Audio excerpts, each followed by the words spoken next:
Okay. This is where we're working out all the kinks, y'all. He's been good for me the whole time, so. I guess we're gonna have to. The kinks. We're gonna have to redo it all. No. Shucks. My monologue. No. My Yeah. silent monologue. My miming. They could tell what you meant by your face. Yeah, they could tell what I Okay, meant. there you go. You know Good. what I meant. Don't look at me like that. They're kicking in. They're kicking in. No. So Felgor, I believe we have. If everybody can hear me, if we're all set, we're good. Yeah. Am I talking about Felgor or am I talking about myself? You are talking about yourself and a little bit about your character, what class you've chosen, and you in particular are choosing a unique class that is from, if anybody doesn't know, the Dungeons of Drakkenheim. It's an amazing book. Shout out to the Dungeon Dudes for that. But I will leave it to you to describe what you have chosen from that accursed tome. All right. Well, my name's Cody, or Rail, not by online. I've been playing Dungeons and Dragons for 30 years, and I've read for 20 of them.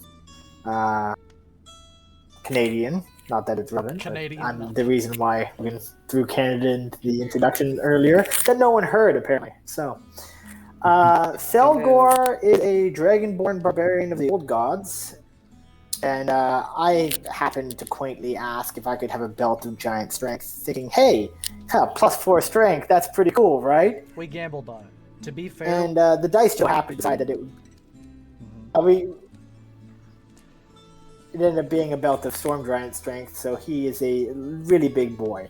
What's more, the path of the old god that I took from the aforementioned Drakkenheim happens to be large and very good at crushing things with his bare hands, so you guys can imagine the kind of carnage we're expecting coming down the pipes here. Oh my. Yeah, for anybody tuning in late or watching the VODs on the YouTube or any of our other platforms, which we are going to be streaming on Twitch and posting to, this is a pretty brutal campaign. If you have little ones, cover their ears, because there's lots of gore. It's about war, y'all, and we're strapping in, because the Vale is under threat. Because you couldn't hear me, I will introduce myself a second time. I am your GM for this CritQuest, Logan Cagle. I am from Missouri, and in the back here we have my wonderful and lovely girlfriend Maddie, who is tuning all the bells and whistles behind the scenes as our moderator, and is going to interact with you in chat if she hasn't already interacted with you from posts and anything like that. So yeah, if it isn't me, it's her. Yeah, Maddie. Yeah, buddy. But yeah, it's gonna be insane. I'm so excited to get into it. Over the next week, we're going to be working on minis. We're going to be working on... I've got the entire first act's maps. The maps aren't even a concern, so I'm super excited to show some of those off. Below me, we're going to be able to see those minis. They're going to be spinning around, and not only will you be able to see the minis, but we're going to have flashing back and forth a showcase of the minis themselves, as well as bits of the character sheets of these wonderful players.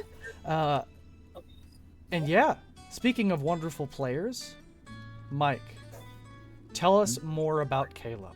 We've talked, for anybody watching, we talked over a couple of weeks, kind of fleshing our characters out, and we have a really good idea of what these characters are, but to share it with the audience, who is Caleb to you, and tell us more about the items as well that you've chosen. So, Caleb is, like I said, he's a warlock for Bahamut. He ran into Bahamut by happenstance and is lucky to be alive and be under his sway. And Bahamut has been sending him or indirectly to deal with issues that Bahamut is too busy to deal with. So, Caleb is exerting Bahamut's will and disposition throughout the world, and he has found himself through a recent vision a little more connected to his new task. The items that I've chosen, I chose a Pearl of Power because I'm a warlock, so I'm gonna need some kick up in the magic department. Oh yeah. Um, I've chosen Adamantine Half Plate as armor because I don't want to be as squishy as warlocks can be. And to round out my ability to cast spells with cantrips, chose a Dark Shard Amulet. So as long as I roll a 7 or higher, I can cast any cantrip I want. Dope. Okay. So, moving down the line, we have our Drake Warden, our Tempest of a Cleric. Tell us about Voltai, Squall Talon. All right. So, Voltai Is it was born in a forest copse, very, very remote section of the forest, in a druid's grove to two wood elven parents. And in his early years, this grove came upon, or not came upon, but a covetous warlord came upon their land and opted to lay siege to their circle in an attempt to take their land from them. They fought hard and they fought long, but unfortunately, they were slowly whittled down to the point of having to abandon their lands. And in the process of fleeing, Voltai and his family boarded a ship to try to cross the sea to a sister circle. But as life is unfortunate, the vessel was also set upon by a force of the sea, a kraken, which destroyed the ship and left everyone basically dead, with Voltai being one of the sole survivors, adrift on a plank of wood until he finally washed up on the Dragon Isles, a series of islands off of the mainland, really, that is almost completely dominated by dragons across the various islands. And as he grew up with the various tribesmen of these islands, he started to develop some of his more natural inclinations towards the woods and the hunt, until his efforts were noticed and he was initiated into his local tribe's order of dragon speakers, servants of their patriarch dragon.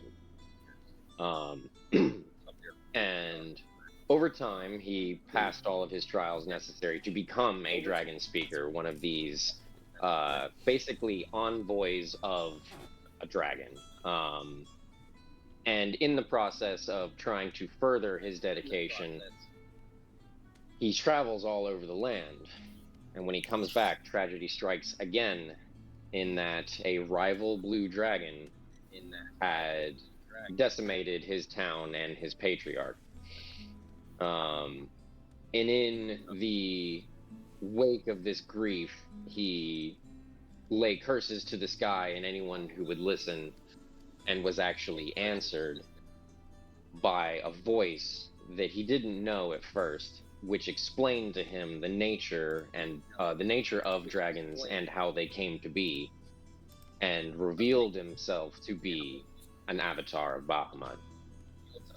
It was in that moment that he found a renewed calling, similar to his old, in devotion and service to dragons.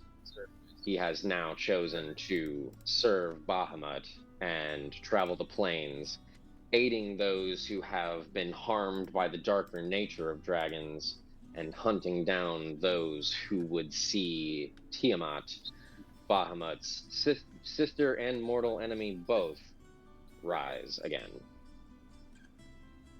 Damn. And then, as far as magical items go, it's fairly simple. I, of course, being an archer, I picked the Dragon Wing Longbow, to get a little bit of extra elemental damage, specifically lightning, as my character will be focused, as well as some mithril half-plate, because he needs armor, but he's also the sneaky one of the group. Okay.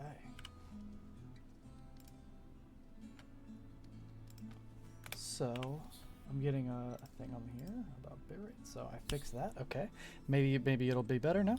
Let me know. Moving on down the line, again, a classic at my table. Isaiah, tell me about your paladin. With your permission, Logan, I took time with this write-up. Can I read from the write-up in some sort of epic voice? And I will redact. I will redact. Please, please. I will redact some secrets for later. Sure. I won't yeah. reveal all. All right. I will posit my link to my Google Doc for the backstory so you guys can read it if you want to. Hell yeah. Yeah, I'm gonna skip a bunch of it, but I'll get to the nitty-gritties, if you will. The nitty-gritties. Born into House Valmora in the eastern city of Denovar, James Valmora was initially raised among the city's elite where noble blood and polished diplomacy held sway. His family, once mighty, had begun to falter under the weight of shifting trade routes and political encroachment. When the cult of Tiamat extended a veiled offer of protection, prosperity, and quiet dominance in exchange for loyalty, his parents reluctantly agreed. At the age of 13, he was offered up as proof of his family's commitment and loyalty to Tiamat. He was young, bright, and already beloved by the city's elite. In the cult's hands, he would be polished into something powerful. The cult of Tiamat molded him into a charismatic vessel. He served in secret as a diplomat and as a warrior when needed. He was cloaked in dark finery, sharp words. He whispered Tiamat's promises into noble ears and watched doors open like clockwork. To him, his faith was pragmatic. Tiamat's vision of strength through domination made sense in a world riddled with weakness, not to mention the deceptive nature of the political elite. And his loyalty was not just to the Queen of Dragons, it was to his family, whom the cult vowed to protect from rivals. James did his duty and never questioned what the cult had him do. He believed he was safeguarding the ones he loved. However, that belief shattered in the darkness of the Thorn Waste. Sent south to recover a relic from the twisted lands of an undead ghost lord, he was captured alongside an elven paladin who was sworn to Bahamut. The two despised each other at first. They argued endlessly about justice, tyranny, and the failings of gods and men. But through the passing of time, their shared captivity wore away their emotional barriers and differences. Over 6 long months, these barriers crumbled. They debated with raw honesty, they confessed, and eventually they loved. In each other, they found a reflection of what the world could be, a place where dragons need not devour one another, where loyalty could coexist with compassion. The two lovers planned a life together, a new path forward, a life outside of these War of the Gods. But Tiamat's cult did arrive to rescue and free James. Chaos had followed. In the heat of this incursion, his lover was struck down, slain not by enemy blades, but by his allies who saw no value in mercy or understanding. He cried out, he pleaded, he begged Tiamat for intervention. But the goddess, if she heard, did not answer. From that moment forward, everything changed. His faith shattered. But he did not abandon the cult, not outwardly. He kept his ties to the cult. He kept that smile. He kept whispering in noble ears. But now every secret he gathered, every cultist he shadowed, every move he made behind the scenes was in service to something far deeper. Okay. And his item is fucking which, awesome. And Logan, to preface, I'm sorry, this is a classic, and I know it's shown up in a recent stream. I had to throw it in here. This is a Tiamat Bahamut game. Take it away, please. That's one of my favorite items. it's just too it was too badass to pass up. Like I know. just the size of the shield, man. Like Honor's Last Stand. I mean, it took all my points, so I got nothing else. But it's a massive shield. It grants me like I think was it +3 AC on top of like the normal +1. Yeah. So it's at this point, my character James is absolutely worships the Platinum Dragon Bahamut and you know it's obviously a tremendously important item to him. I would love to kind of flesh out what maybe why and where he got it, because that could be pretty cool actually too. Yeah. Maybe it was through some of this redemption history, this arc, where he's now trying to redeem his past sins in service to Bahamut. I mean, that's how he probably got the item, but yeah, I think super cool item. I think, and my general thought was potentially that the lover that's involved in your backstory, there's probably a connection there. She probably had this item, and when you were busting out of the prison of this mysterious and gloomy figure that you had found yourself imprisoned by, you had busted into damn it, why is it escaping me? The like the prison chest, the fucking not commissary. You got your stuff, basically.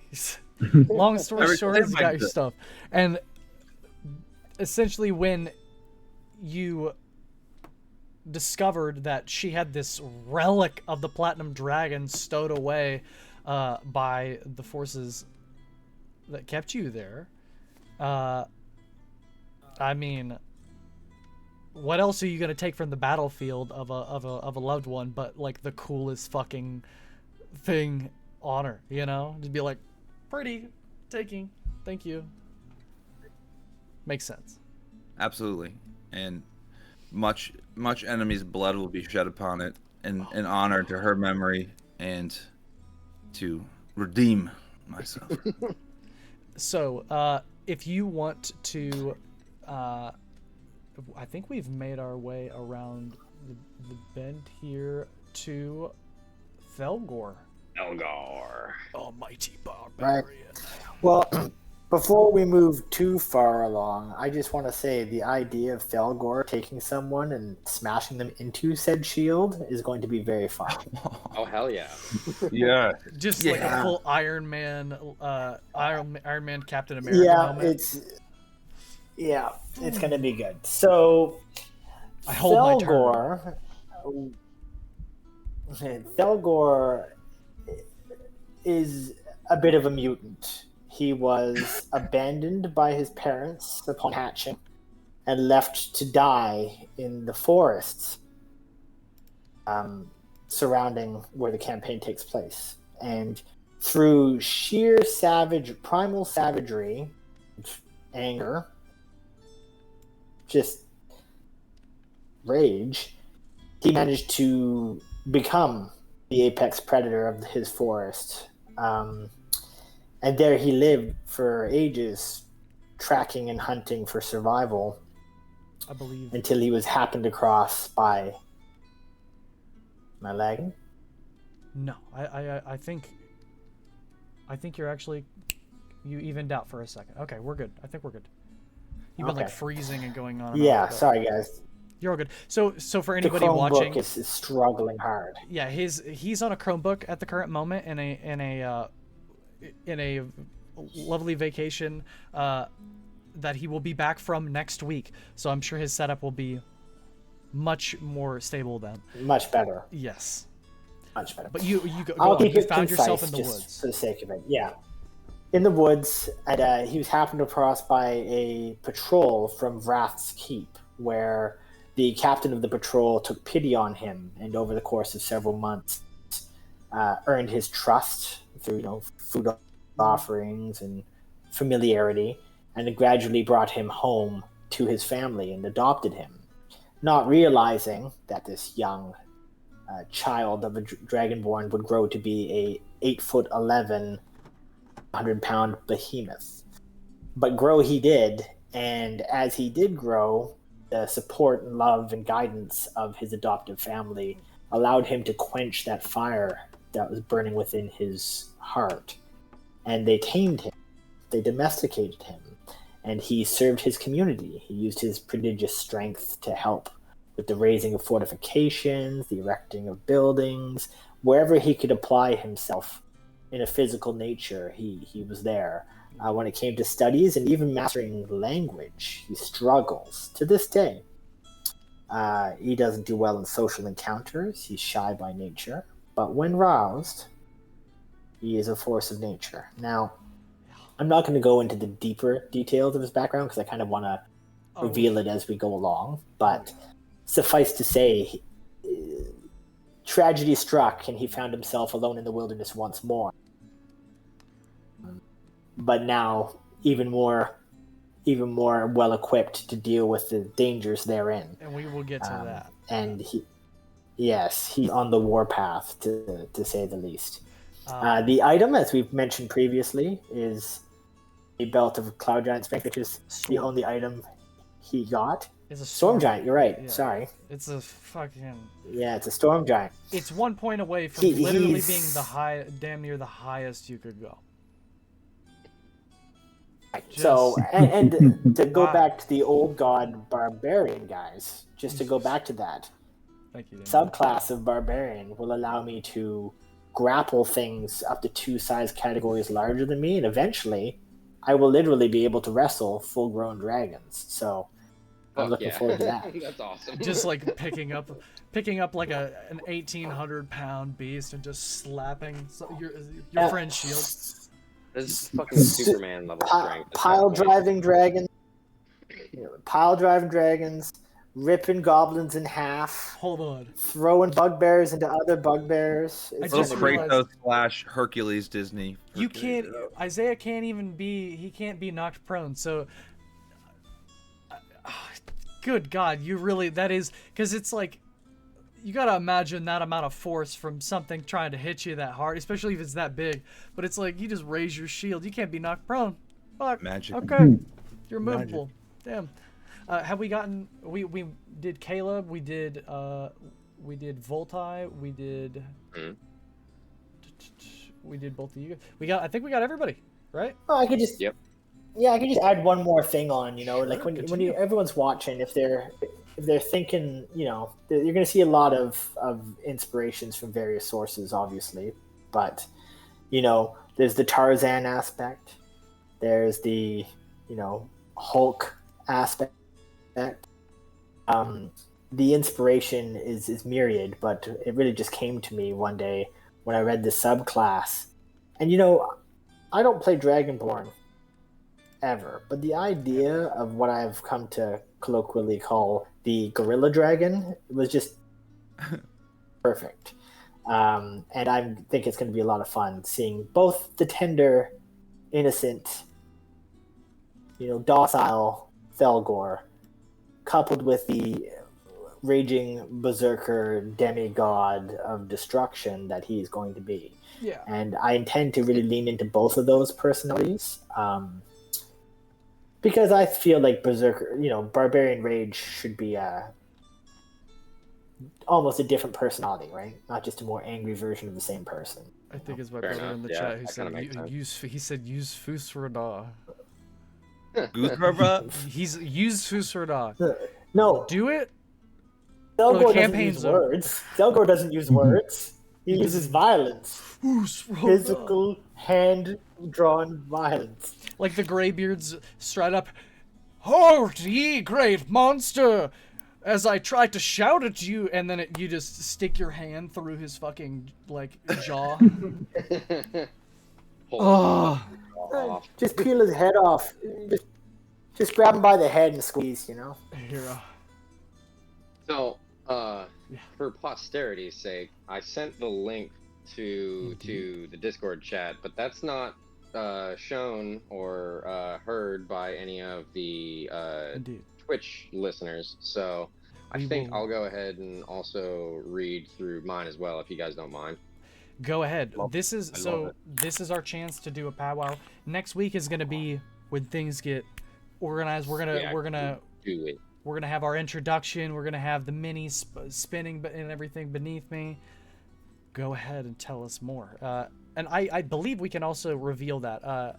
I might be able to work that out with Maddie behind the scenes after this and get that posted, so that way if you do want to read through Voltai or any of the other backstories, in fact, see the character sheets themselves, those are going to be posted online and available for you all to see.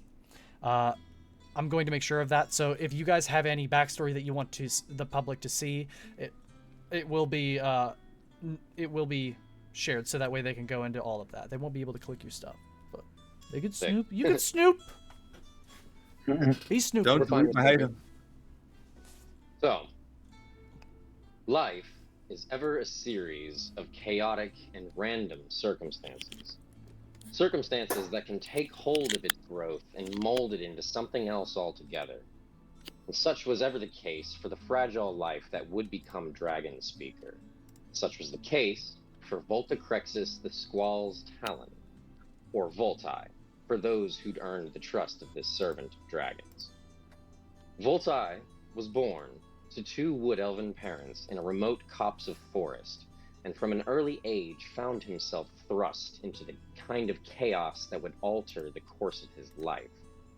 Voltai's parents were members of a circle of druids local to the lands upon which he grew from infancy to childhood. And yet, as powerful as the circle was, they were not impervious to continuous assaults from a covetous warlord whose name Voltai cannot recall, as it was so early in his life.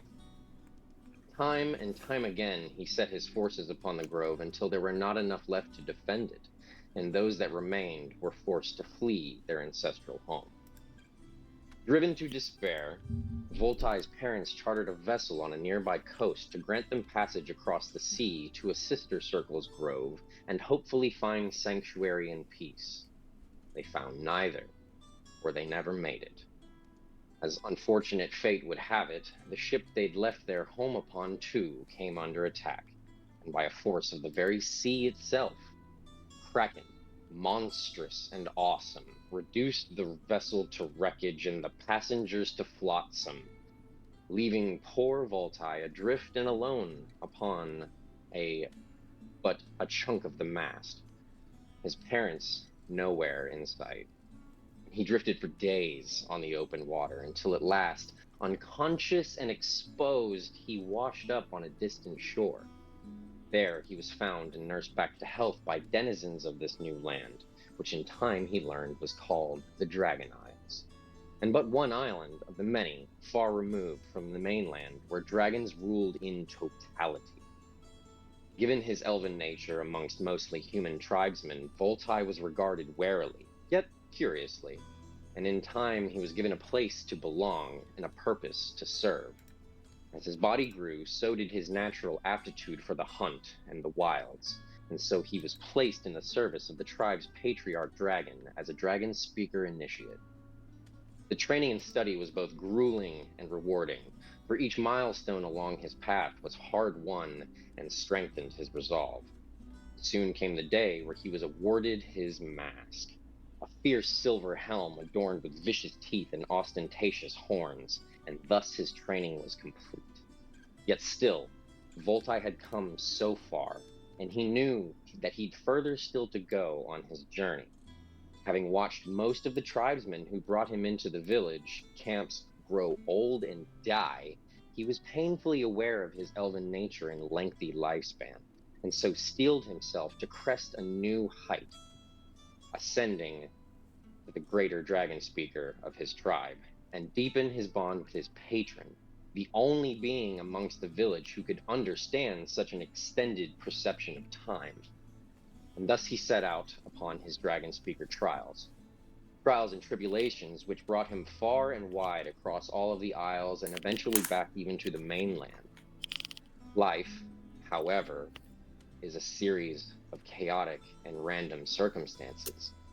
And when at last Voltai set foot upon his homeland again, he was greeted not by music and revelry and celebration of his achievement, nor by the stern yet fatherly presence of his azure patriarch, but a village of ash and ghosts.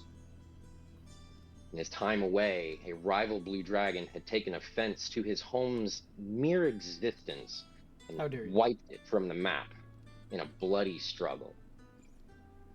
Utterly devastated and heartbroken by the return of such a racking loss as to have been ripped from your family twice, Voltacrexis the Squall's Talon violently mourned the injustice and vowed revenge, cursing to the sky and anyone who might hear. And to his astonished disbelief, however, his grief-stricken cries and pleas were answered. A booming voice broke the air and nearly split his mind as it spoke. It wove a tale of the creation of the dragons and their beautiful yet tragic history.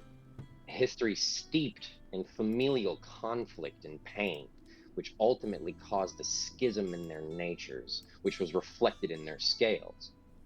It explained to him the events that transpired in a way that acted as a soothing balm for his tender anguish, and revealed itself as an avatar of Bahamut, who'd heard his pleading call of one so devoted to dragons and compassion for nature in equal measure. Through such divine intervention in Voltai's life, he found himself a new calling, similar to his old, service to a higher cause, now one and the same with the righteous cause of Bahamut. And the tale of Voltacrexis the Squall's Talon does not end here, no, for now he travels the plains, aiding those harmed by the darker nature of dragons, and hunting down those who would see Bahamut's mortal enemy and sister, Tiamat, rise to power. And here we would play the Mandalorian theme song. Oh, yes, and also, not noted in the backstory is Voltai never takes his helmet off, ever. None of you will see his face because this is the way. This is the way. Well, what if Delgo gets curious?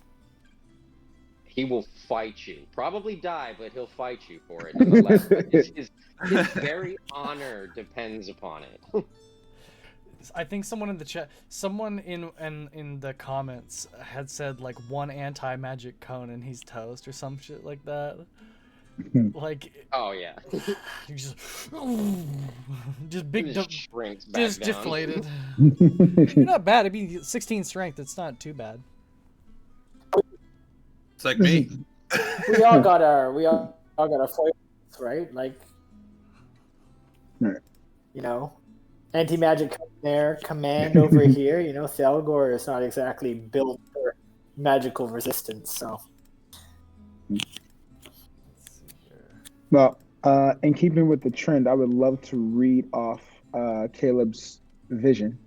Yes. Do it. Do it. Do it. Awesome. Do it. Wait. Hold on, I gotta. Do it. Something dark side. Awesome. So, Caleb we're draws too in a old deep. now. We're never too old. Okay. All right. So, Caleb draws in a deep breath as the candles flicker in the ritual circle, almost as if waiting for something. After a few seconds, the candles flare with a magical blue flame, and the shadows fill the space outside the circle. Caleb sat patiently in the center.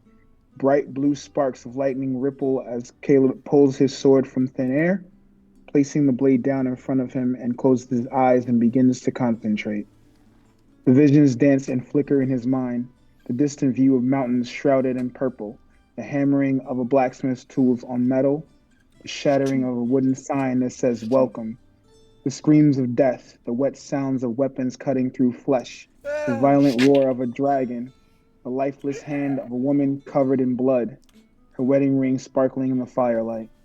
Caleb's eyes pop open in horror, with written across his face. The woman's hand looked like his mother's. He summoned his blade back to his hand as he stood, and the candles extinguished. The room seemed to return from nothingness as the ritual circle disappeared. Caleb strode out of the temple with a focus toward his horse and his mind racing. If he rode hard until the sunset, he could make it back outside his hometown. As he mounted his horse, he prayed with the vision where was of the future and not the past. Bahamut, please be with me. Dun, dun. Sick. It's Yeah. fucking good. They all made some wonderful backstories. So I said we've been talking about it for a couple of weeks now. They're pretty defined, but this is our official session 0. So I believe you all have gone around the table in pretty good detail.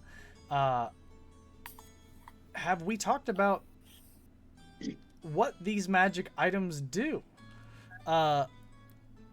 I think that's an interesting point of order. And why? What drew you to these things? I would say, because through starting equipment, heroes are born, and I gave them 5 magic item points in ascending rarity to spend. So they have decided to take their various magical armaments and embellishments for whatever reasons. Tell us, Mike, what drew you to your specific armaments? I feel like the Pearl of Power is like a signature item that any warlock should want, right? Like spell slots are, even though they come back on a short rest, it's still a limit to how many spells you can cast. So that's gonna help. So I'm a warlock. I'm not a warrior, so to speak. I'm a warrior mage in that sense. Dude, hexblades as a hexblade? fucking, I don't know, dude. I don't know. You been on the other end of a hexblade? I don't know. They're when really you, strong. I'm trying to be humble, bro, I don't know, but if your friend rises from the dead to kill you, and it's just like, you'd be fucking terrified. Fair enough. We'll get there. We'll get there. I did pick, so that's why I picked the Pearl of Power to help give me some more magic castings before I take a short break. The adamantine half plate was, I feel both of these items were rewards from Bahamut for a job well done. But the adamant half plate is to make me a little bit more unkillable, if that makes sense, right? So with 0 crits. his right, no crits. You don't accept. I don't accept crits. I don't like them. For anybody watching that doesn't know what a crit is, essentially in D&D where we roll dice, an attack is determined by a roll of the dice. If you roll high and add your modifier depending on some stats, you might hit your target. And if you hit your target, you do some hit point damage. That can also happen to the players, which is what he's talking about. And a critical hit doubles all of the dice damage. So it's bad. It's real. Very bad. Yeah, so as a warlock, I accept no crits around here. No, thank you. But it can also be really good. I'll give out some CritQuest. crits. I'll give out some crits. I'll happily give out some crits. We are on a quest for crits, hence the name. Subscribe, follow, whatever you're listening on. Absolutely. And I believe that's not the I thought you had a weapon, right? That you chose. Hold on. No, my weapon is basically a rapier. I'd love to get a better weapon through the quest. Yes, the focus. So the focus is I just reflavored a regular arcane focus. I took a regular arcane focus and I kind of jazzed it up, its description and its name. Yeah, you would let me know that. Tell us about Honor's Last Stand, the mighty shield. I mean, to be honest, Logan, you sent me a couple ideas, and then I just taking a look at it, I was like, yeah, that's really sexy. I'm gonna go with that. I mean, it literally bears the crest of Bahamut, so it's symbolic. Cool. It's symbolic to James. I mean, part of the whole redemption quest for him, it makes sense. I think it is potentially kind of beautiful if it did belong to his lover who was murdered. I think that's great, and if that's canon now, very nice. Very nice. But yeah, I mean, I can definitely work with that. Gonna need to get in the way of some shit and take some hits. So obviously, a significant boost to his armor class is going to be helpful. And the barbarian slamming shit against the shield is going to be a riot. So I'll count that as a win as well. Also forgot to mention that it gets better as it goes. That is true. It is in its dormant state.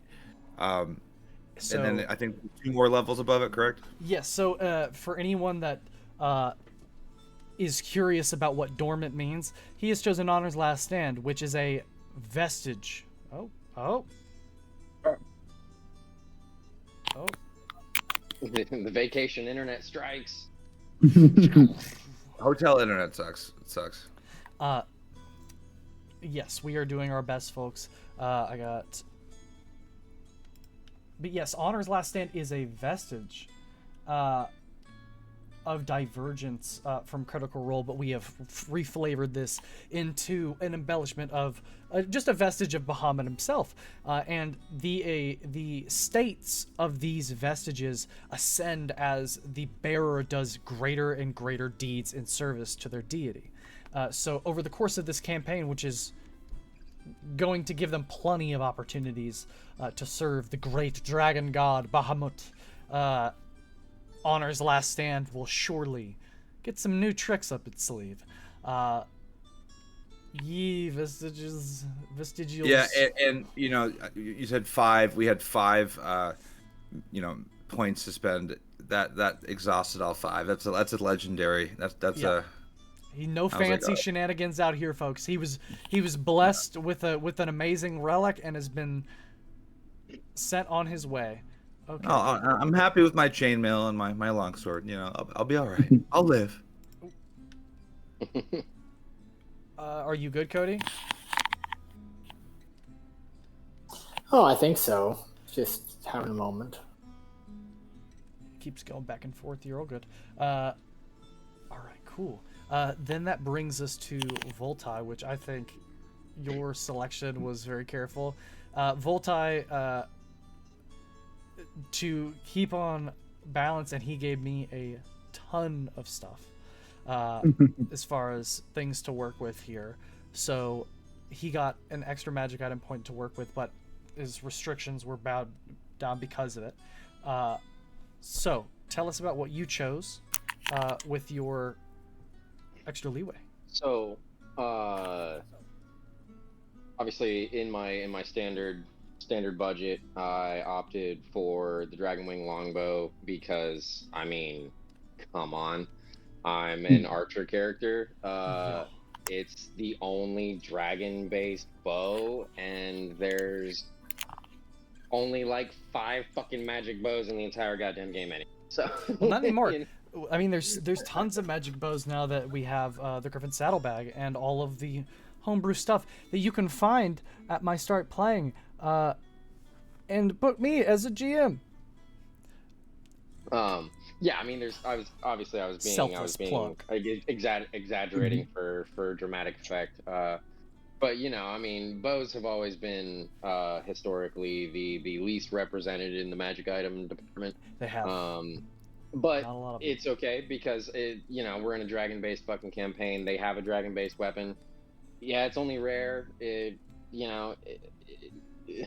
kind of sucks because it's like, well, where do we go from here? Because it's the best representation of my fucking character possible, but it's only a rare. But that's okay. I chose it because I wanted to get that. I wanted to get that thematic extra elemental lightning damage. Yeah.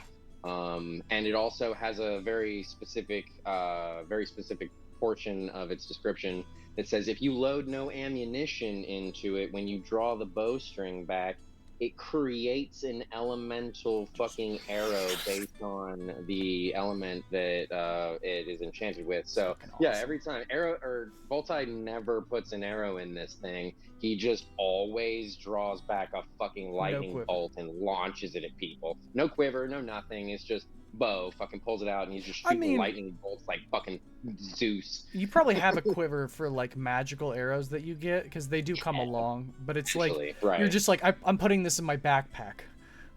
Right. Yeah. I'm gonna hold on to these for a rainy day, something like that. When say I get an arrow of dragon slaying. Oh, let me put that away. Fight a dragon. Something like, yeah, I mean, yeah, lightning resistant enemy. And even then, I've got other tricks and stuff like that because, cleric and whatnot. I'm not totally limited to lightning damage. I can deal out some radiant if necessary. But then we come to the mithril half plate. I didn't want to have to spread my ability scores too terribly thin, and I mean, I'm pumping decks anyway, but you really just can't get the armor that you could with light armor as you can with medium armor. So I decided to opt for the ranger's capability to wear medium armor because fuck it, why not? But at the same time, I am the dex character, so I'm gonna be stealthy.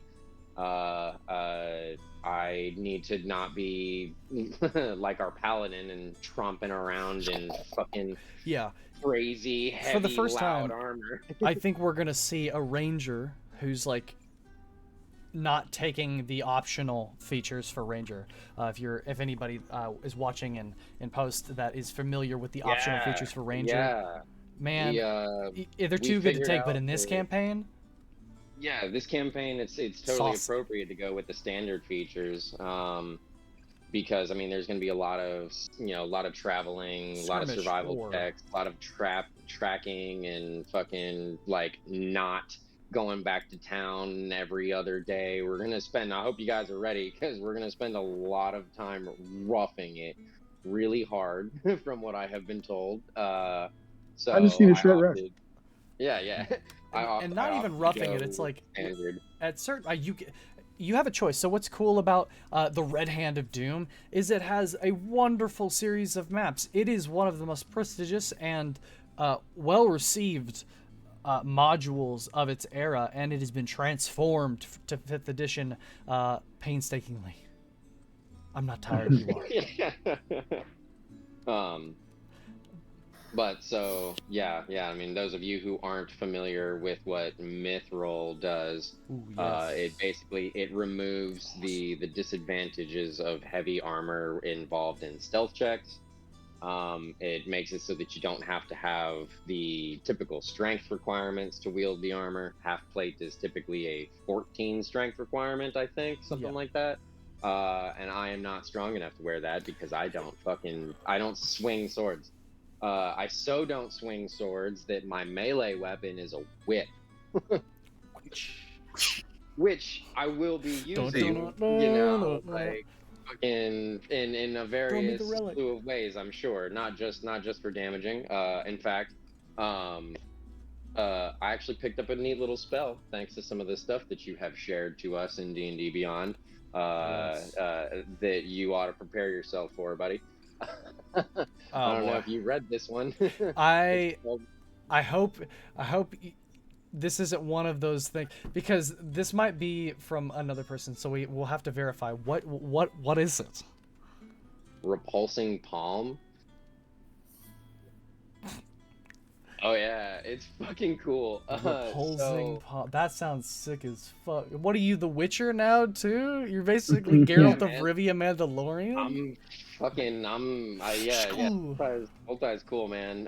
So it says you send a shockwave of force through your strike, barreling into the target. You make an unarmed strike or a melee attack with a weapon that you're holding, whip, against one creature within your reach, and whips have a reach of 10. On a hit, just a hit, the target suffers the normal attack effects and is pushed 30 feet away from you. God damn. Push. 30? Damn. Yeah. No save for the push at all. This isn't mine. And this is not mine. I just looked this up. This is someone else. This is the shenanigans. This is the shenanigans of someone else. I found it. The gremlins have struck again. Sound the bells. God damn. 30 feet. If the target would collide with another creature, it stops moving, and it and the other creature both take 2d8 bludgeoning damage. So it's gonna be like, oh, what? You finally got close to me because I've been plinking at you with lightning arrows. What level spell is this? It is a fucking first level evocation. Hell no. Hell no. Okay, fine. It Yeah, sounds You gotta cool, go. but Make not sure first to be level fair. cool. Make sure you fucking. No, it's a cantrip, actually. Spells. So, uh, basically, I took Repulsing Palm, so I didn't have to take Thunder Wave. Like, it's I'll basically take just Thunder Thunder Wave on steroids because they didn't want to spend a first level spell just doing 15 Ah, feet. It's only the one creature. It's not Thunderwave. So you forgot about the collide with other creature part? Well, that's only if there's another creature.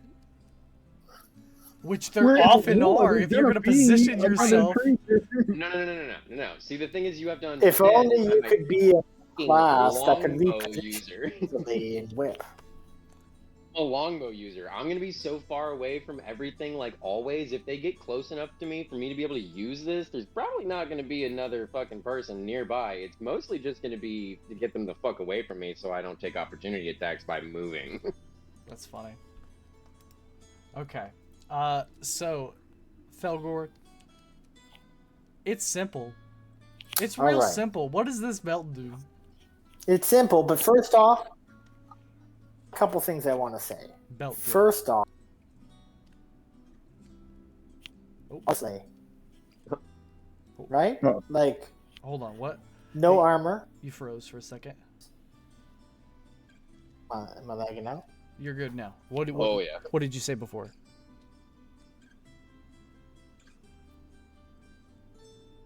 Needs weapons and armor. Damn. It happened again. Jesus. Oh. On this same portion of your sentence. We pray to the bit The internet doesn't want you to know. If you need, what we can do is Who needs weapons and armor? okay. We're with you. I have neither. Thinking, connecting. I track that. Who needs weapons and armor? You, Mhm. because you're fucking so strong that you can just rip people's heads off. Yeah. And this is about what Felgor's Right. head is like. It's just like So- your intelligence. Not yeah. wrong.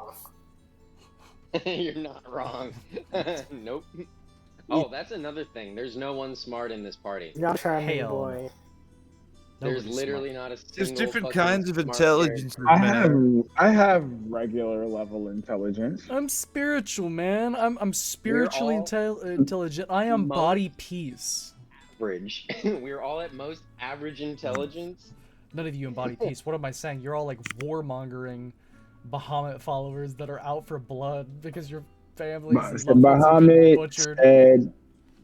Bahamut said, fuck them kids. Fuck them kids, dude. Straight up. Redemption. Chopping out like crazy.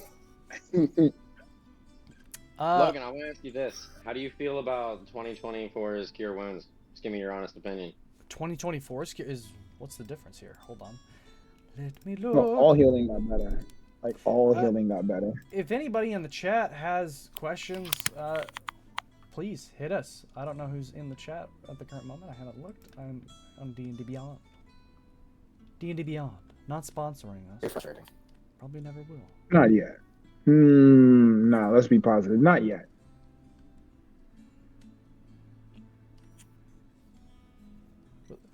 Wizards of the Coast is amazing. Our favorite people. I do They're love so Chris Perkins. I'm a amazing, huge yet Chris they're Perkins fan. detailed. Shout out to Chris Perkins. We love you so much. It's just been a rough couple of years, but Baldur's Gate 3, you guys killed it. You guys killed it. You came out. Yeah, Baldur's Gate 3 was fucking amazing. Okay, so what do I think about the Cure Wounds? Okay, they'll damn pop up. It's like you heal 100. I'm sure it's more healing because the 2024, from what I understand, boosted the healing threshold. Yeah, all healing got better. Yeah. Yeah, it's both Healing Word and Cure Wounds basically got their dice doubled. So 2d8 at first level, 48 at second level, I'll allow or it. You know why? 2d4. You You and know will? 20. why? It's because I I'm gonna like. throw a fucking truck at you. All And, and that's why I brought it up, because you said that this campaign is gonna be fucking hardcore. I'm like, hardcore, okay, yeah. You have Felgor, but like, man, I have to counter that at some point, and you can like, at first, it might be breezing through a couple of bands of goblins, but after they get smart to who you are, it's gonna be one of those things of like,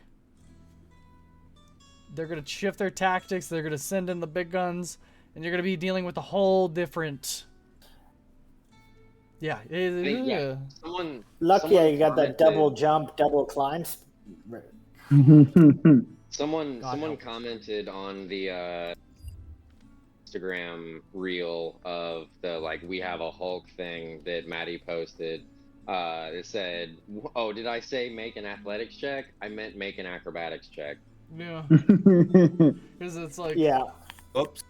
The funny This is- thing is, though, Felgor still has +2 dex. He's not non-dexterous. He's got +5 to his stealth. He's an 8'11", 475 pounds. Oh, and be aware, everybody, we will have Pass Without Trace. Pass without trace. to stealth. That will Pass lessen without my trace. flanking. The best spell for stealth. Oh, Pass dude, without trace. it- When you want to smoke 70 cigarettes in a row, so that way the forest creatures around you Surprise can't see gorilla dragon. And That's just what that I is. just love certain things. Like I've always played high charisma characters, so I love it when somebody says make a charisma saving throw. I just laugh. Like, okay. Dude, okay, so your character Not and me. my character are gonna end up having some pretty fun AoE synergy, because warlocks Awesome. have some fucking baller ass AoEs, and rangers and druids get the coveted spike growth. the coveted spike growth. And To guess slow things what? down, Guess yeah. What? Hold on. At the No. rake. Oh my god, actually I just fucking thought about this. It's even more fucking brutal, because you can throw down something like fucking Hunger of Hadar? Or... God, Hunger of Hadar, yeah, throw down some nasty milky fucking tentacle bullshit Ooh. while I put spikes on the ground. So if they try to run out of that shit, they shred themselves. But Anime you- waifus and tentacles erupt from the ground. I actually in Ah! a different campaign that I play in, we actually did that combo. Literally that combo. Now, Where if I was imagine like, this. you Imagine just killed this. all of the minions. Just for a second. I can get up into that. Picture this, if you will. Cody, via Felgar, can grapple anybody, basically, right? Is what You you're just telling throw me. them You into can the Hunger of grapple Hadar? fucking dragons. You can drag people through the fucking spike growth and keep them in the fucking Hunger of Hadar and just kill Just- them without having to Oh, do that it. is so- When you're Western grappling bar fight something- style. Just grab them and When The you're cheese, drag the 'em cheese across. grater. Yes, The cheese because grater, your yeah. movement speed, Oh. your movement speed only goes I- up by half. So you can, as a barbarian with extra movement speed, you can just 20 foot this way, 20 foot back on the next fucking turn. It's halved for other people, Or, not for him. I get a free Felgor- grapple with my melee attacks too, right? So for anybody watching, and I want to make this a I point can of order here. grapple, throw one dude, throw another dude, knock them down together. They're both prone in barbs, and just keep throwing people on top of the pile. Yeah, dude, totally. You can push people back into our AoEs like shit. Right. We're Just Big I cast groups, Hunger of sorry, Hadar, Negan, they run but- out, you just throw them back in. So you're gonna hate it. Thelgor can literally pick up a car.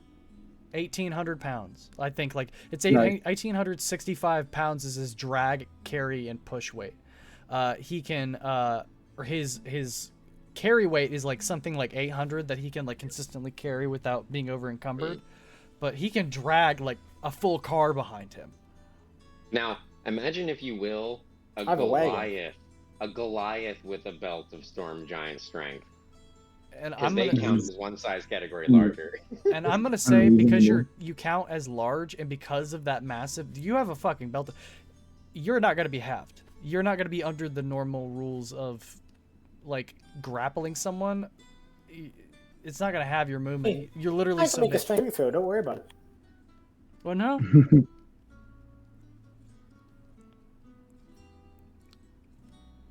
I said I can make a strength saving throw if you want. Sure, yeah. The good that'll do me. I mean, guys, my melee attack is 1d12 plus 11. Fuck. Yeah, I Jesus. saw that. It's fucking wild, bro. Archers typically have the highest plus to hit, and you passed me.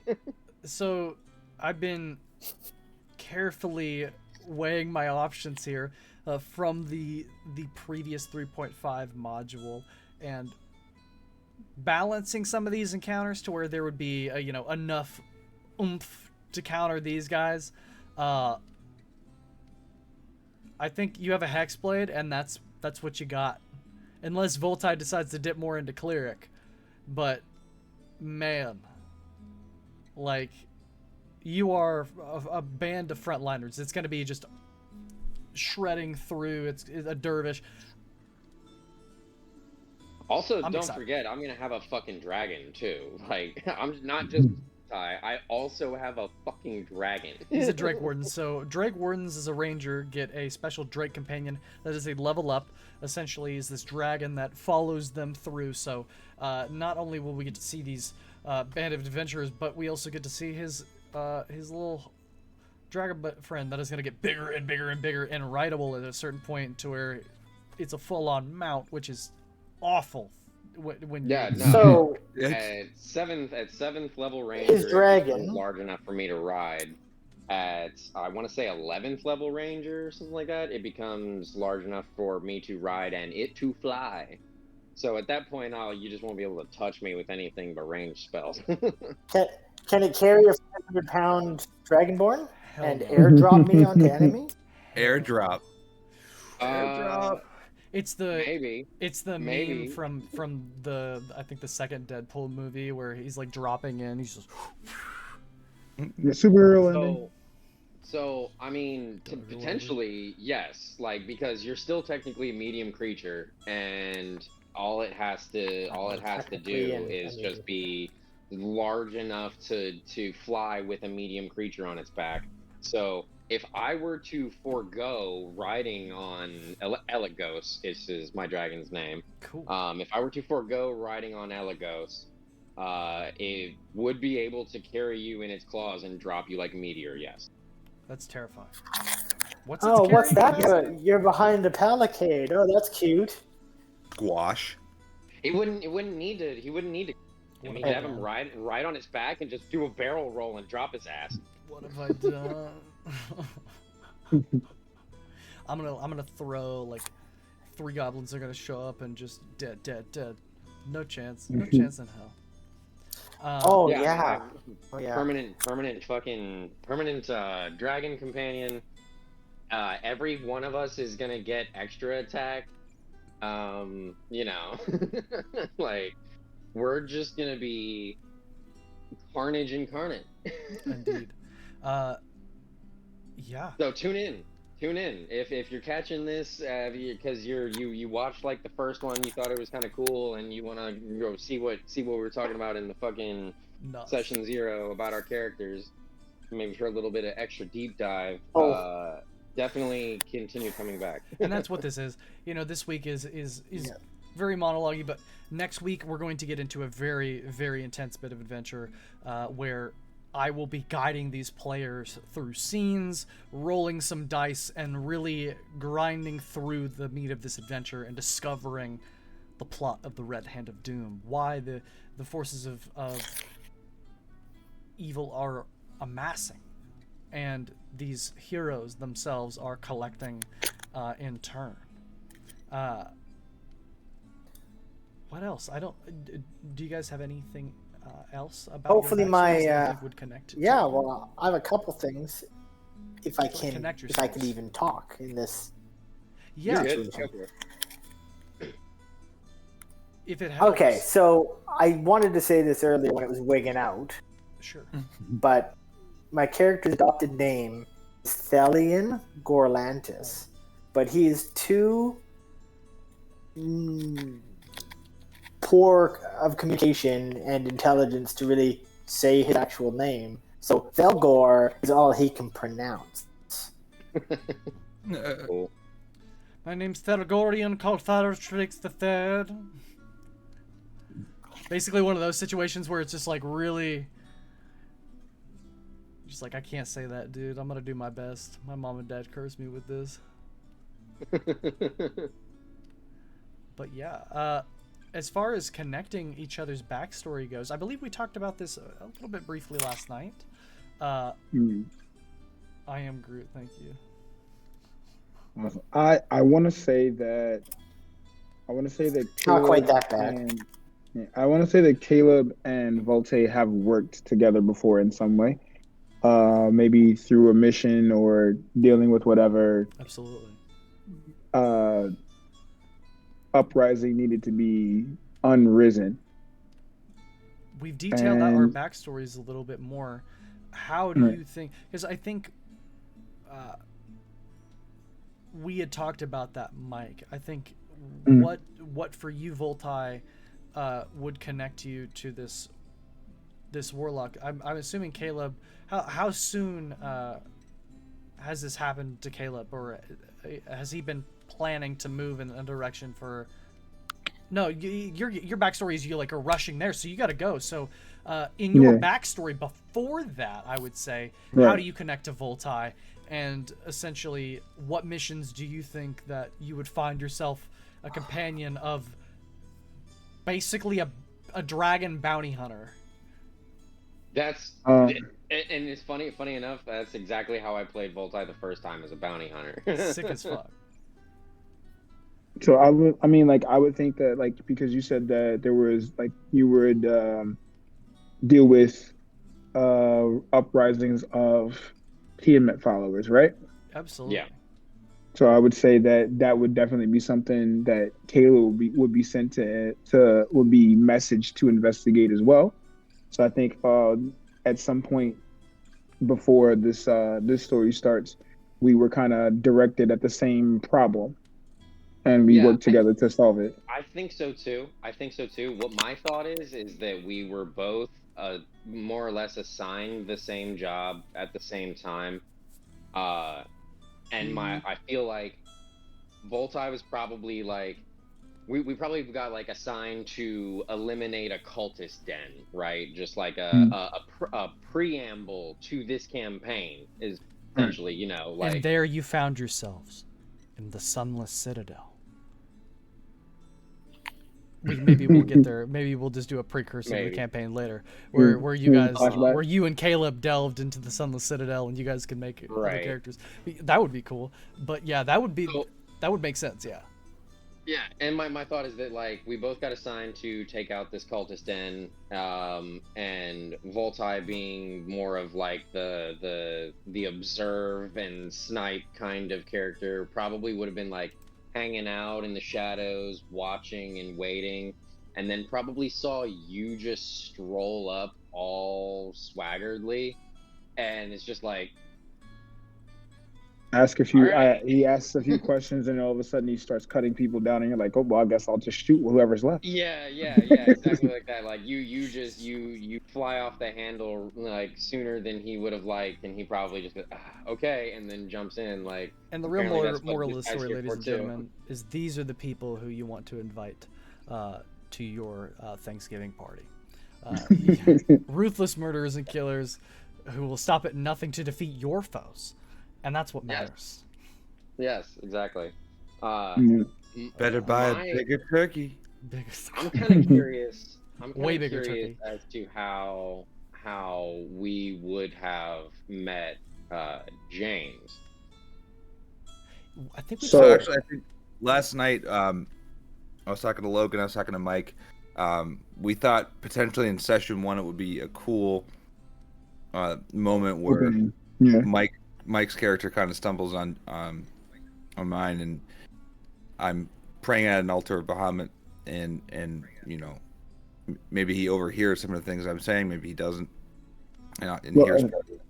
part of that. But I want to say that after, like, and I'm not about to cut you off. I want to say that after reading your backstory, I would love to say that the lover that you lost, like, he knew her, Yeah, and that could be an interesting angle to play. I love it.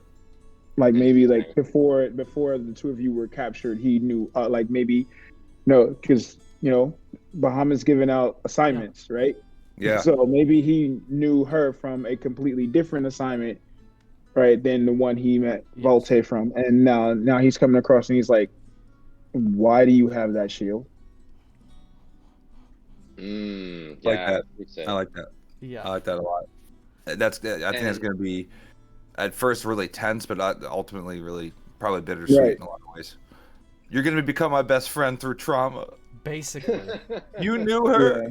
You knew her. And so now, us three revered Bahamut boys. The Bahamut boys for sure. How do we find and include Thelgar?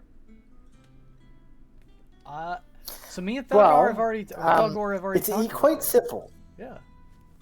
Go ahead. Sorry. It's very simple. It's very simple. Also, by the way, I will throw this in. Just we won't talk about the how because it's going to happen. It's going to happen spectacularly. But Oh yeah. Thelgar is also chosen by Bahamut. He just doesn't know that's what the voice is.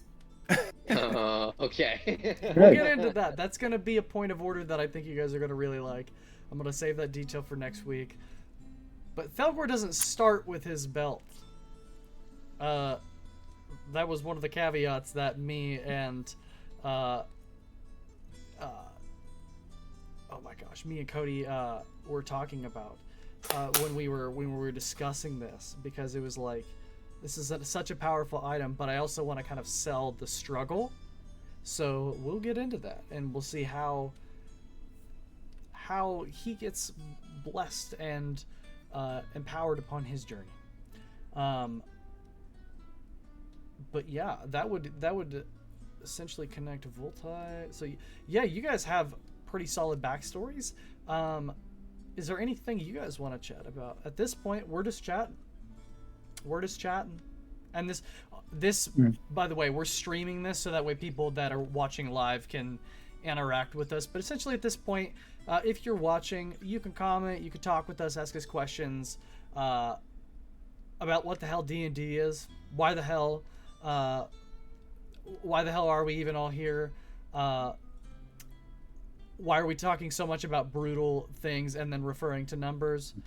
Sure, ask all the questions, please. Before we get to that question, we'll like highlight it down. So awesome. Dad. So before we get to the next questions, I want to point out that I want to shout out to all of you guys, because you guys have a much larger history with this game. I've only been playing for about a year, I want to say, give or take. Give yourself so credit, this is you're great. Well, is a I great appreciate player, that. and he deserves all the credit in the world. Mike and Skylar are in my other Dreckenheim game, and I think we're like 13 sessions deep. Mike, you're a great player. Well, I appreciate that. Thank you. Rusty as hell, man. You're playing a Shadow Sorcerer better than I've ever seen anyone play a Shadow Sorcerer. Yeah. Well, thank you. I appreciate that. It was definitely a I'm not really sure where I got the inspiration from. She kind of just popped into my head, and I just wanted. And like once I talked with Logan about what character I was going to play in that campaign, that's when connecting her to the worlds kind of helped flesh her out. Yeah. But like, That's the originally, best. That's how you make character, man. That's how it goes. That's the way the cookie crumbles. Like, and as you guys were just feeding me these like character sheets, obviously I've been working on like all the Twitch stuff all week, so I like was like skimming through, and I knew tonight we would like really reveal all of the intricate details, and hot damn, is it gonna be tragic? I'm so ready to drop fucking maximum damage. Well, there's only 3 ways heroes come to be, right? I think so. I think, I mean, it's one way the heroes come to be, but for certain, this is it's setting the scene. Yeah, I mean, Yeah. one of the most tragic, potentially tragic campaigns, and almost all, or no, every Hmm. character has a fucking tragic backstory. I think, except maybe Caleb. Caleb has his family still, so that's not too tragic. Yeah, Caleb, because like I wanted to, I wanted to be like, oh, I wanted to be a character where it's like, yeah, his family is existent, but like when you delve into what his family's like, okay, maybe this is still tragic. Okay, Like, so they're shitty. Well, yeah, I mean, it's that's they're good. not That's shitty, but real, the family right? dynamic That's is a real. family dynamic is a family dynamic, right? The family dynamic is a family dynamic. Like, yeah, I'm a warlock for the dragon god Bahamut, but I still have a father and a mother, and you know they still do father and mother things. A warlock's not a real job. Sure, but I Are they mean, are they gonna you fucking know, show like us baby pictures, dog? That's gonna be Dahamanali. interesting. That's gonna be it's interesting because like that's an interesting family portrait you because know, I'm half orc, so. But yeah. Yeah, I wonder if but our, that comes with a whole bunch of other, right? if our Say that characters again? ever wind up in Denovar. That's going to be awkward. My parents are probably still kicking, and they've been manipulated, man. They really have. You guys are bound to especially with your ranger. I mean, you guys are gonna just be just all over the place. And while there would be over encumbrance, I don't think that's gonna ever exist with The pack mule. yeah. Yeah. Hey, Literally Thorgo, could you hold carry this you man? all, Oh potentially my all of god, you. yeah. I am Oh, pulling chill. a wagon, guys. My backpack is a wagon. He's just got a sled. Found it in the forest. Thorgo, could you hold this boulder? No, for it's me? a wagon. Can you imagine just like a giant throws a boulder and Thelgor just fucking Kobe Bryant style? Just like fucking palms that motherfucker. Massive. Kicks it right back. Dude, like whenever I was looking at his carrying capacity, I was just like, I was stunned. I had a moment where I looked to Maddie, I was like, what have I done? What have I done? Yeah, you definitely should be. I was asking thinking. yourself that I've been question. thinking the same thing all week. Fucking plus 12 at level 5 is bonkers. It's bonkers, but he's got a massive weakness, and what can I say? I know shit about the campaign, and I know that there's some good chances in this campaign for that weakness to be pried upon, and just to really wedge into his mind, and potentially turn him against you. His tiny little brain. Strength is not everything. We're probably gonna end up having to restrain Hercules. Oh my god. Well, I'm gonna be honest with you. Angry Hercules. I considered that concept, so there's this very specific spell that I'm planning to take. Web? We already got A whole covered person, for your easily mind dummy strong thick ass. We got to get Dr. Banner back, man. We gotta get him back. No, it's gonna be one of those things that It's funny because Say it again. say that the again. timing kills me because I'm talking. 30 seconds later, you guys start talking while I'm catching up. So it's hard to have a log. Again, we'll fix this next week. But yeah, go ahead. I was just saying there is no Bruce Banner. He's just dumb. He's just a simple boy. So there's no genius in there. He's simple Jack, but on steroids. Yeah, so Twitchy Mouse, yeah, we're feeding him a belt of storm giant strength, which he rolled for. To be fair, he's not that smart, and I'm pretty damn good at balancing these games. All of them are pretty powerful. We have Otter's Last Stand in the armaments of our paladin. So I mean, like, overall, there's a lot of tricks up these guys' sleeves. So tune in next week at Friday at 8, which is going to be our session 1. We're going to have, hopefully, have our trailer ready to rock, which we've been preparing, and yeah, it's gonna be a hell of an adventure. 29 8 strength is Central. crazy though. Yeah, I know what I did. I know what I did. Don't look at me like I don't. I'm sorry. I know. I had guilt. I want I have to guilt say over that the whether you're 29 strength. I have gone to him several times. Yeah. I know what I I want to did. say that when it comes to players and the DM and who is having who's having a hard time getting things done, there's always another way. There's No matter which always side you're talking about, there's always another way. Always. and Yeah, no, literally on that topic, if you had found that short on Instagram instead, one of the comments is, well, I mentioned it earlier. One of the comments is, oh, did I say athletics check? I meant acrobatics check. yeah, straight up. Yeah, no. Brutal. Like yeah, we're gonna be streaming next week. It's about the Red Hand of Doom, which is a theater of war game where these players have drafted up some amazing backstories. If you want to check this out, we're gonna be posting it as a VOD afterwards. So anybody in the chat that has joined, how many have joined? Okay, we're good. But yeah, anybody that's watching, if you want to check this out, we're gonna iron out all the kinks, throw them out the window, and just kind of narrow it down to the good stuff. And you'll be able to watch us discuss about our characters, the items that we've chose. The Belt of Storm Giant Strength is wild. It is a legendary item. I gave them 5 magic item points, so we didn't feed them anything. We just gave them the choice to not choose anything else. And hey, I wanted a belt of giant strength. I said belt of giant. I'm thinking +4. The +4, hey, I'll be the 20s, low 20s, real nice. And he's all like, well, what about Cloud Giant? I'm like, well, that's okay. Yeah, I'll take that. Then he's like, well, let's roll for it and see what fate has. I don't want to go. Lo and behold, the bugbear. You just have like 3 buggers.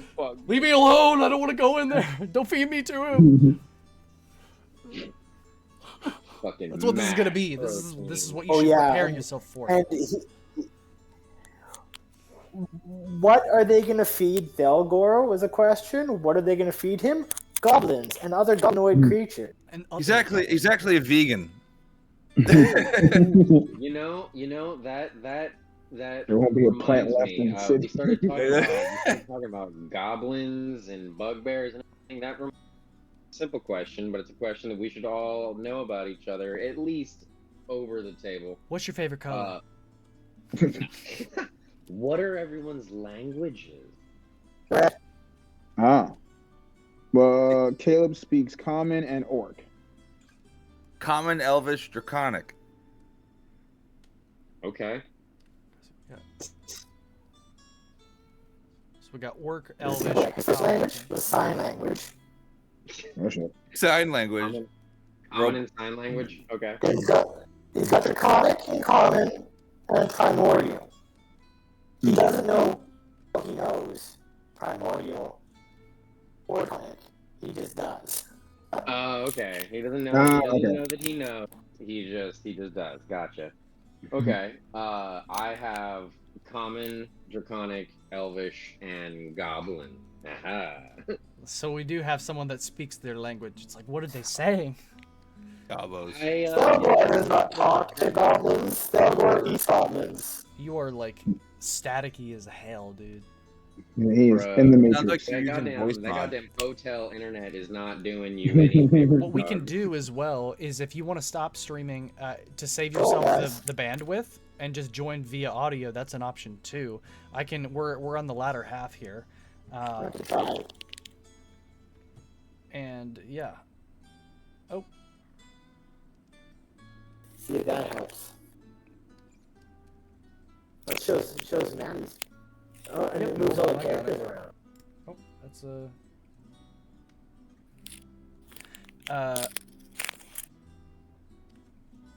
yeah, that's weird. Okay, so yeah, you'll have to. I guess you'll have to continue. We're gonna get it ironed out. I don't remember what my Twitch info is. Whoops. Robot Dragon. Oh, it's the bots. Yes. We're dropping in Helldiver style. Oh God. I I tried to play that game. I really tried to play that game. The fucking controls are awful. Yeah, we're doing our best. He's got a rough connection, and next week it's going to be much better. So if you're tuning in wondering why he sounds like a robot, Oh, 100%. we're doing our best. Next week Cody's going to be decked out with the whole 9 yards. He's from Canada and he's currently taking a vacation with his family, and he's graciously bestowed his presence upon us. So I'm grateful even if you have a staticky voice. I'm grateful. So thank you for showing up. Oh God. Yes, he is a robot. Can confirm. I'm pleasantly surprised by the chat turnout for a literal nobody's session 0. You know what? I'm attributing this to Maddie right now with Shout her out to Maddie. fucking. Yeah, TikTok shout out to Maddie. and She's been Instagram. working Yeah. right now. She's been working with me back and forth. There's been a couple of things we've been I really recognize. reacting to. The clip really took off. Like, I think we're well over 100,000 views and many hundreds of likes. Views. Beautiful. So I know I shot. So, I don't know the names in chat, so. what this means though is that everyone funny voice or a specific character voice. Get into this shit. That's the thing that they want, right? Right, chat? You want us to act like fucking medieval fools? Fat Vape Plus, fuck yeah. Yeah, buddy. That's my brother. I gotta get my nicotine in. Hell yeah, dude. The looking through the chat here. Yeah, but yeah, we are doing our best. Cody's a badass for pushing through. And yeah. I believe here in about 15 minutes or so, we'll stop the stream. It's gonna be a short stream, given it's just a session 0. But for the next 15 or so minutes, if anybody wants to talk to us in the chat, you can. But we'll continue talking here. I have been looking through here. So Logan, while you're doing that, What's up? what is there any way, like, how would we say we connect Very carefully. James to Volte, if it at all? I was kind of thinking just like, because you know him, I trust him kind of type thing. We don't have to, I don't think we all have to have like weaving Yeah, no. connections. Just a couple of you that just- ingrain and kind of weave the party Yeah, together. The common Gotcha. denominator is Bahamut, as Right. long as we all have some sort of minor connection to Bahamut and at least like an A to B and a B to C and like a C to D type connection, it's fine. This is honestly, it's kind of funny. It's funny, I mentioned it before. This is one of the very few campaigns and like party compositions where we don't have to fucking start at a tavern as strangers. Like, we could start off in the middle of the fucking woods like we already got together because we got assigned to this project, and then we find Belgar Yeah. in the fucking woods. Tune eating a in as next deer week we raw. spend 12 hours in a tavern and then that's it. That's the only thing we fuck do that. with the entire Fuck episode. that. Nah, we don't have to do that shit. We don't have to be that tropey first don't do that. season fucking or first episode, first session, all meeting in a tavern. We don't have to do that. You can, but if you're gonna do it, we can. make it cool, but- man. Yeah. I'm talking to you, ethereal viewer that doesn't exist. Yeah. Taverns, boring. Slavery or sinking ship or, trade caravan under attack or something like that. Don't just tavern. It's boring. It's one of those things. It's like, if you're gonna do that, make it interesting. Like, oh, you all discover within like a short span of time through an investigation check that potentially this is like a illegal pit fighting arena, and you've been subsumed into it, or maybe a band of assassins has made this their hideout and you've just stumbled into their court of owls. Like, don't just like be like, all right, you look at the job board quest. Man, Logan, a tavern is a terrible place for a court of owls, dude. Where else? Maybe that's the name of the tavern. The Prancing Pony. It's kind of funny because we do have an Aragorn character. I said an Oregon character. What the fuck? I'm from Oregon. Yeah. Everybody He's else is like, Aragorn. I'm He's wielding older. a sword, and you're like, just like, I'm from Oregon High. Yeah. Here to fight Tiamat. Nah. I'm from Oregon. I blame the 10% beer in this. Imagine a person from Oregon having a 20 charisma. Be really weird. It'd be really weird. Be one hell of a politician, though. It's the governor of Oregon. Yeah, yeah. What is the governor of Oregon for 6,000? Okay. I got one. Okay. What's everyone's like skills situation? Thelgor has just gotta be just nuts. I looked at his athletics Intimidation, earlier. athletics, stealth. So, Caleb has, I think that's it. I'll just run down the whole list real quick. +2 in acrobatics, +3 in animal handling, +3 in arcana, -1 to athletics because I'm a caster by trade. +7 to deception. History is 0, insight is 0, +7 to intimidation. Investigate, medicine, nature, perception are all 0s.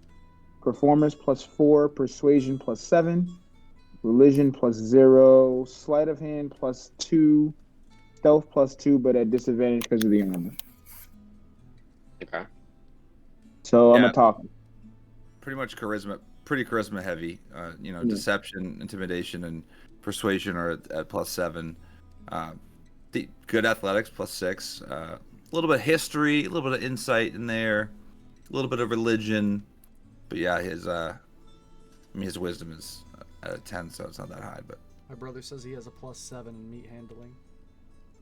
oh yeah, Whoa. yeah. He's a pro. He works in produce. I swear. So- I swear. All right. I Multi. He's got proficiency, acrobatics +7, of course. Expertise, animal handling +9.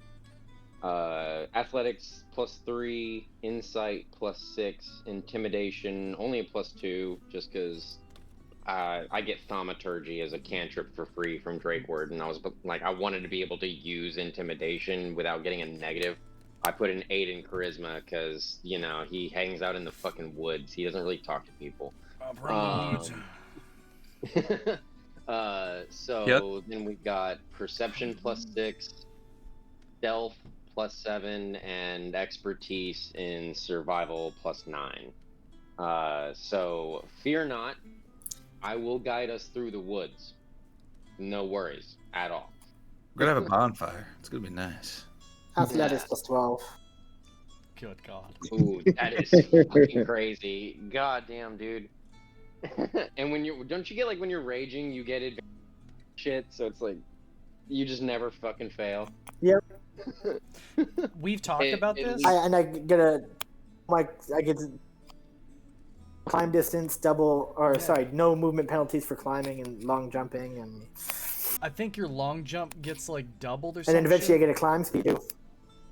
We're bringing him to the Olympics.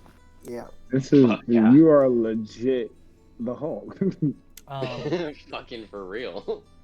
Really, like I watched the Hulk with my daughter yesterday, and I was like watching it, going, "Oh yeah, no, this is inspiring. Yeah, this is it." Absolutely. No, it's crazy. I have a feeling for like the first maybe 3 or 4 combats, maybe the first level, you'll probably just be fucking crushing everything, and we won't really get the opportunity to do a whole lot. until we start getting more levels under our belt and be able to handle more shit, and the numbers start balancing. Like that is unless Logan has already fucking got it, and the first encounter he's just gonna throw nothing but saves at you. 3 aboleths appear. There's no water. It's all I woods. think the best. It really is. Logan's got like a So homebrew the class waiting. is all about improvised weapons and unarmed strikes, right? So I'm looking forward to like pulling a tree out of the ground and using it like a legit throwing tree. Yes. Oh, Tree jab. Good God. Just full on. Didn't like, the Hulk do that? Didn't He did. Like at one point in one of the movies, Yeah, he pulled did. a tree out of the ground and beat someone with the fucking trunk. Awesome. Yeah. But yeah, that's the kind of shenanigans you're in for next week and beyond. So you get a climb speed, which is completely insane. Like, so you're going to be able to just climb and scale the vertical surfaces like crazy. There's basically no getting away from you. And then we were talking about this. Me and him were talking about this. I was telling Cody that if you took like skill expert or grappler or any like these like feats or like sentinel, it becomes so much more exponentially powerful. Crusher is good, or charger is a good one if you like run up and just Lamb. but I guess your whole build is like keeping on to people, so you don't really want to push them back, I guess, but still, Unless it's off a cliff. unless it's off a cliff. I got a decent question for the PCs. What's your favorite aspect of D&D? I mean, it's obviously a very multifaceted game, and there's so many wonderful things about it. But what's your favorite part about it? I guess Figuring out how to I solve think I a should talk problem first, with what so you then have. we're not competing. Hold up. Cody first. It's the Yeah. thing. Yeah, thank you. Because I can't time my stuff with anything. You're good, bro. Well, I've been doing it for a long time, right? So, you went through the metagame cycle where you just fine-tuned your character to be the most dangerous thing possible, level 1 onwards. Then you went on adventures, you did the high fantasy story arcs and saved the world. Well, I just like the narrative. I like the character growth. I like challenges. I like, when you get with a new group with people, like it's a new dynamic. It's a new experience every time, right? And everyone brings their own stories and their own character to the table. So it's always a new adventure. And I think that I really enjoy that. I enjoy overcoming the hardships as a group, which is what the game's all about, right? That social aspect. And it's all the more fun when you get a 29 strength while you do it. I'm not complaining. What about you? You're a newer player, Mike. What draws you to D&D? Well, I mean, one aspect is since I was like 11 years old, I've been writing short stories. I actually want to eventually become a full-fledged writer with published work. So it's definitely tapping into that part of me that's a creative writer. But as far as when I play, like I said earlier, it's like figuring out how to solve a problem with what I have. Because if you had all the resources and items in the world, yeah, you can fix any problem, but you don't. You have what you have in your inventory. So how do you fix your issue with what you have? Do you have what you need? And have you thought of every way to use everything you have that will get you around this problem? Eldritch Blast. It's when in doubt, Eldritch Blast. Yeah. That is the fucking Swiss Army knife, bro. Just fucking Eldritch Blast of victory. I counter you. I counter you. One fireball with my 20th level Eldritch Blast with what is it, 6 bolts or some shit? I love it. I would have to check to be sure. It's several beams, and especially if you activated Hex, oh boy, that's a lot of damage for a cantrip. for those of you tuning in, we appreciate you. As we've been saying throughout the stream, give us a follow, subscribe, and tune in next week as we go through much more fine-tuned, much more narrowed in and focused. Yeah, we're really excited to begin this adventure. I'm really excited to run it for everybody, and you, the viewer, can support us by tuning in. Our Patreon is going to be online next week as well. We're working on the tiers, as well as working on posting more stuff to our TikTok, Instagram, that you can follow by going into Twitch itself and clicking on the resources in our About page. You can find any of these fine fellows here through the socials that are listed beneath. I myself run games on Start Playing throughout the week. You can join those games and potentially find yourself in one of my adventures, which are obviously packed with intense magic items and thrilling adventures. So these guys are amazing. Thank you guys for joining me and everybody that tuned into the stream. And we will see you next week in the Red Hand of Doom. Goodbye. Yeah. Yeah.